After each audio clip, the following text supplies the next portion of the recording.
let's see. Tonight I said that we're going to talk about things that you may want to consider or do in your life before speaking out about the adult entertainment industry. And I think that's important because here's what you got to realize about the adult entertainment industry.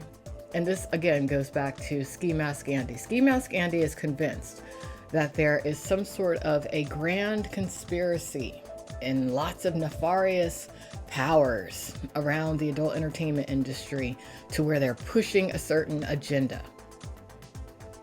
Is he right? Who owns the adult entertainment industry? He's convinced that it's the blacks and the Jewish people. It is not. It's definitely not any black people that are currently quote unquote power players in the adult entertainment industry, because truth be told, they're not very powerful at all and definitely not very smart. Because, and I just know this, okay? I'm not just saying this. There's no one who's black in the adult entertainment industry who's doing a damn thing to where I could say that they're controlling anything. Closest person, a colorist known as Cinnamon Love, who started a collective known as BIPOC recently. But the thing about Cinnamon Love is that she's the kind of black woman who wants to be the only black woman in a certain situation, and she hates black women who are not of her complexion. She's very biased. She will not admit this. The guy who she's with, if she's still with him, doesn't even look black. She doesn't really like being black, okay? So she wants to be in control of things, but she only wants to be around black people that she feels she can control. It's kind of like a pre-Civil War slave plantation with the house slave wanting to control the field slave kind of situation. But is she getting very far? No. Does BIPOC have any power? No. Collective, what's she doing? Selling weed? It's crazy. So that part's wrong. Are Jewish people controlling the porn industry? I would say that the individuals controlling the porn industry want you to believe that they are Jewish. But are they authentically of the Jewish faith? No, they're not. They may be genetically of parentage that is of the Jewish faith, but are they what you would say are Jewish people that the entire Jewish community as a whole would claim as their own? Absolutely not. Let's think, who's powerful and influential, who's of the Jewish faith in the adult entertainment industry? Let's think. I think the Hirsches are Jewish. Steve and Marcy Hirsch. Marcy is his sister. She's the lesser known Hirsch. But keep in mind, I live in Florida. I'm around a lot of Jewish people all the time. I've spoken with Jewish people about this particular issue. And they're like, well, you know, we can't exactly kick people out, but wouldn't let my kid around these people. Okay, so that's two of them right there. Mark Spiegler claims to be of the Jewish faith. Look, if you ever look at that man, I question whether or not he's really actually a part of the human race. So, you know, look at that as however it is that you want to. Who else? Mark Schechter. He's both an agent and on the Free Speech Coalition board. Again, doesn't exactly look human from my perspective. He claims to be of the Jewish faith, but he didn't marry a Jewish woman. He actually married a black woman. And I have officially made it known already that she has been expelled from Black World, because I am queen of Black World. Sorry, you don't get to be in Black World, Mrs. Schechter. You have failed as a human being. Who else? There's a few. Joanna Angel. She claims to be of the Jewish faith. No comment on that department. I'll just put a picture in this podcast when I edit it. There's a few. But would I say that they are the most powerful and who are controlling the industry? Really? No. You know who I think really owns the adult entertainment industry nowadays? Dubai.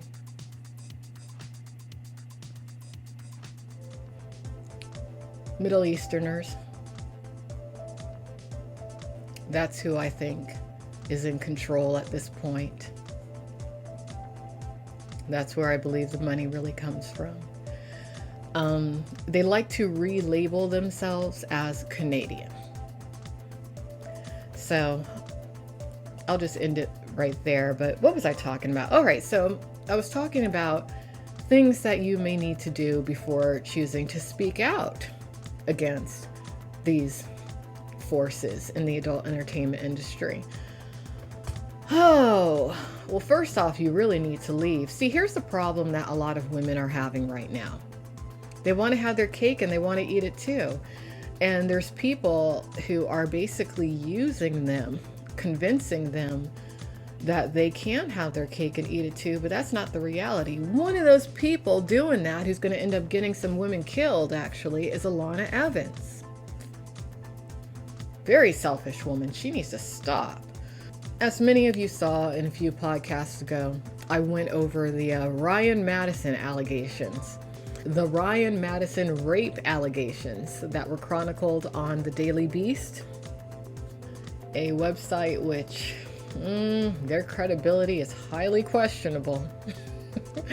But upwards to 10 women spoke out in regards to Ryan Madison allegedly abusing them on set. Did it happen? Did it not? Only a United States court of law can determine that.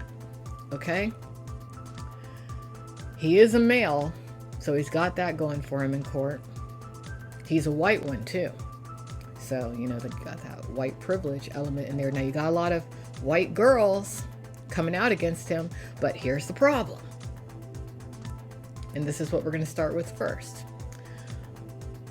The majority of the women who are speaking out against him, I can find active escort, aka illegal prostitution ads for them on the internet.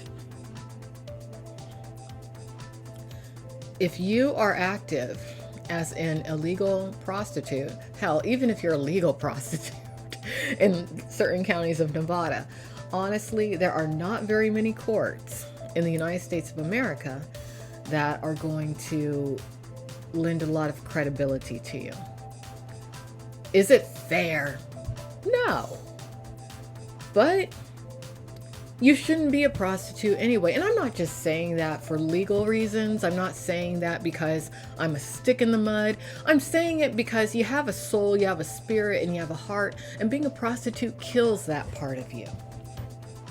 Whether you think so or not, it does. It's harmful to your spirit. And there's so many other jobs and things that you can do with your life aside from being a prostitute. A court of law will not take you seriously if you're an active sex worker. I don't care what anyone says to you. That's the reality. Even when you leave that world, you're still going to have a hard time. I left that world close to a decade ago now, and I've had a hard time in some court dealings that I've had. I only made it through those times in those legal dealings I contended with because I had left that world behind. So that's the first thing you got to do. If you're going to speak out about somebody who abused you on set, off set, be it an agent, be it a publicist, one of your peers, whoever, first thing you got to do is stop being a dumb hooker. Yeah. And that's easy to do. You start by loving yourself. You do that by looking in the mirror and saying, I was designed for greater things than to be a prostitute. You might have to say that to yourself in the mirror a few times before you're even comfortable saying it to yourself. But eventually, if you say it to yourself enough times, you will believe it. Repetition. That's key. So that's one of the first things you need to do. Second thing you need to do before you decide to speak out against the adult entertainment industry or anyone in that world, even if you're not speaking out about that industry as a whole, is you need to find a support system of some sort. I recommend reconnecting with your family. And that's hard. And what I want all of you to keep in mind is that no family is perfect. Here's the problem that a lot of people have when it comes to getting along with their families. They think that their family is going to be like the 80s sitcoms. They think that their family should be like Family Ties, The Cosby Show, The Brady Bunch, you know, all those sitcoms that the adult entertainment industry exploited as parodies. They did that for a reason. They did. But no family is perfect in the least, but that is your tribe. That is who you belong to. Most likely, if you're someone who's thinking about speaking out against certain elements in the adult entertainment industry, first off, you went into that world due to something that happened in your family, okay? It's okay to come to terms with that. Most likely, you are the symptom, actually, of a far greater problem within your family. But is it the adult entertainment industry's place to get involved, really? And convince your family that they need to accept your choice of being a porn star? Oh, no. You got that pineapple support trying to do that, and that's going to blow up in their face. Shouldn't do that support group, okay?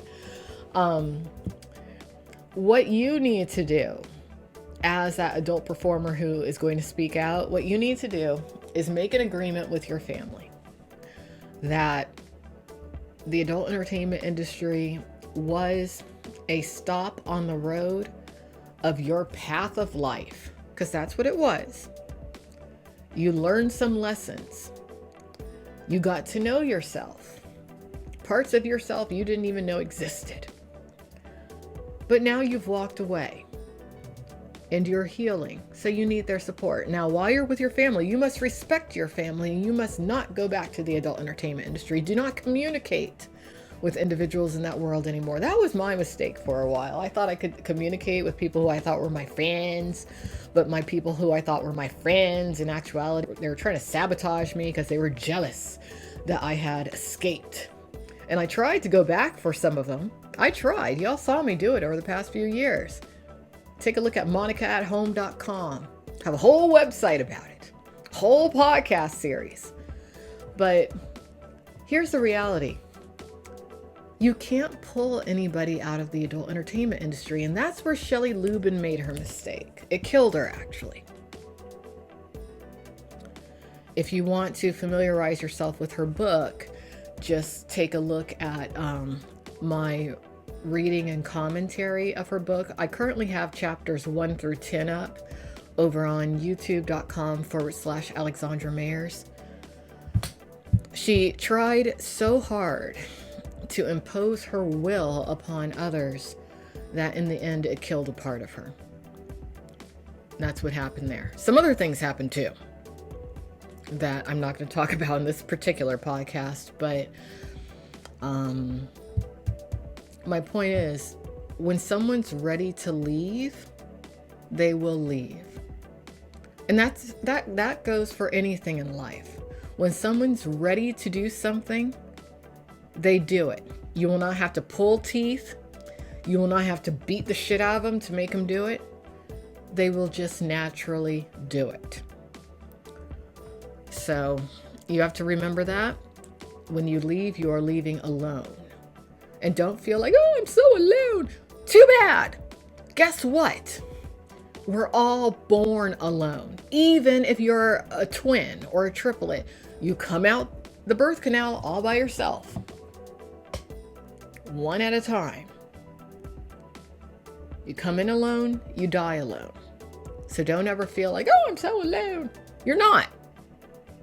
Suck it up. But yeah, reconnect with your family. If you have a lot of siblings, you might have a sibling who's an enemy.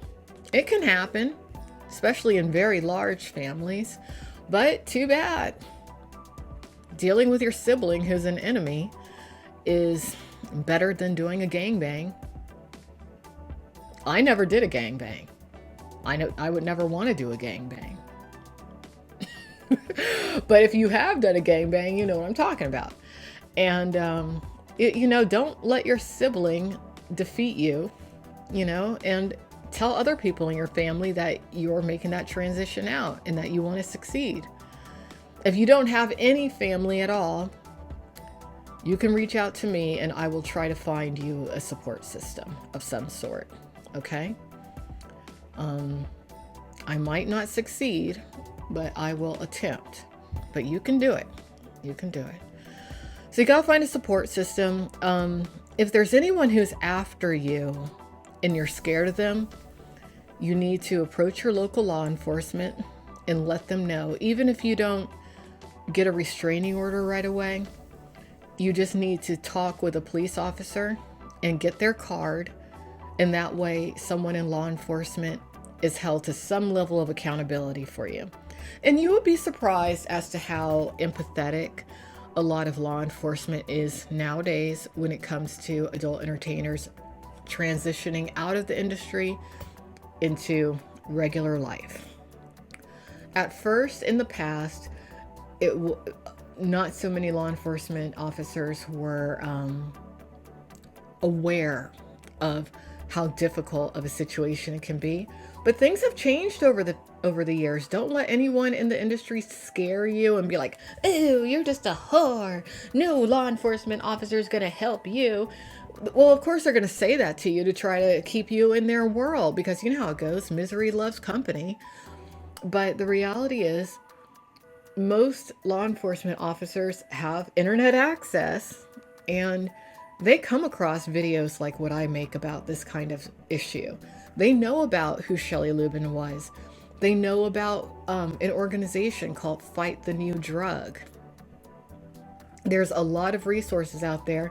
The government even quietly has reached out to law enforcement agencies, not only in large cities, but in small communities as well, to educate about what sex trafficking really is nowadays and how the internet plays into it, because it really has become such an epidemic. Yeah.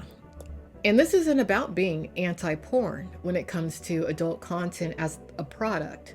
This is about being anti-abuse, anti-organized crime, and most importantly, anti-slavery.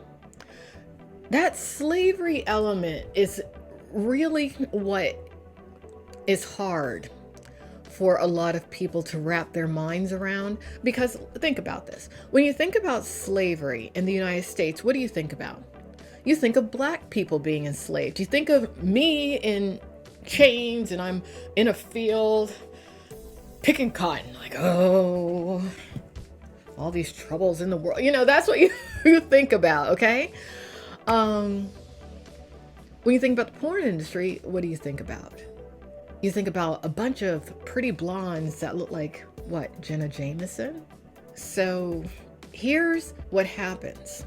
A lot of people are looking at the adult entertainment industry and they're thinking, oh, it must be run by a bunch of people who are trying to enslave others for racial reasons. No. It's all about the green. It's about the money. Okay? Now, here's what's going to blow some of your minds. Let's go back to Ski Mask Andy now. If you watched that last podcast I posted, you heard some of the things that he said. At the 3-minute, 45-second mark, I implemented some things that he said on his podcast that, if you listen, they might trigger you. Very racist themes. He actually verbalized, though, exactly what a large percentage of America really thinks. That's why I left it in the podcast, because it is time for these issues to be addressed. He was angry at the porn industry, and he felt personally attacked because he is seeing something that he is having a hard time putting the label of slavery on. And he's having a harder time understanding that it's white people who are spending a lot of money on the adult entertainment industry and therefore enslaving themselves. Happened with black people too. How do you think slavery in America happened? Black people sold themselves in Africa. There was somebody in Africa a long time ago who, for whatever reason, thought it was okay to sell my ancestor. Now, of course, today, a lot of Africans are having a lot of problems, and we see them on TV starving. Well, karma's a bitch, isn't it?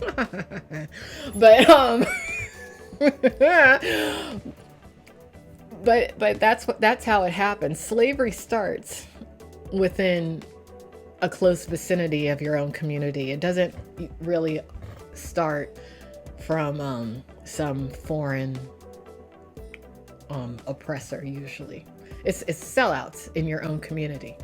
So that's hard. That's a hard thing to wrap your mind around. That's hard. A lot of white people don't believe that they can be enslaved. That's why it's hard for white girls to get out of the adult entertainment industry, because they are sex slaves in many cases. And then they glorify slavery via that genre or fetish, BDSM. You don't see many black girls doing BDSM as slaves. Can you figure out why? Because in our culture, slavery was too it's too recent. Every once in a while, they can trick a little mixed girl or some girl who hates herself into doing it. They couldn't do it with me. They couldn't do it with me. Oh, we'll pay you a few $1,000s if you play a slave, Alexandra.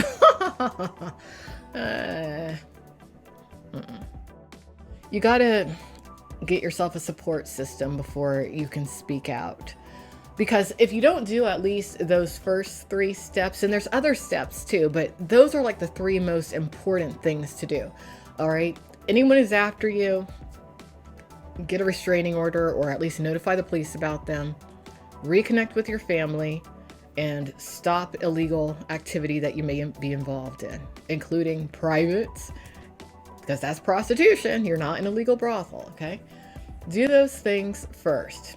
If you do all those things and you want to speak out, try to go through an organization like Fight the New Drug, or if you don't want to do that, build your own website that you own. Make some video blogs maybe about your experience. If you want to get your experience put out there, I found it Porn News Today. I will throw you up there. But do those things so that you don't end up like August Ames. Everyone knows who August Ames was, okay? The circumstances surrounding her death are still, at least from my perspective, unclear. But what is clear is she was starting to talk about some things happening within the adult entertainment industry that certain people didn't want to keep quiet.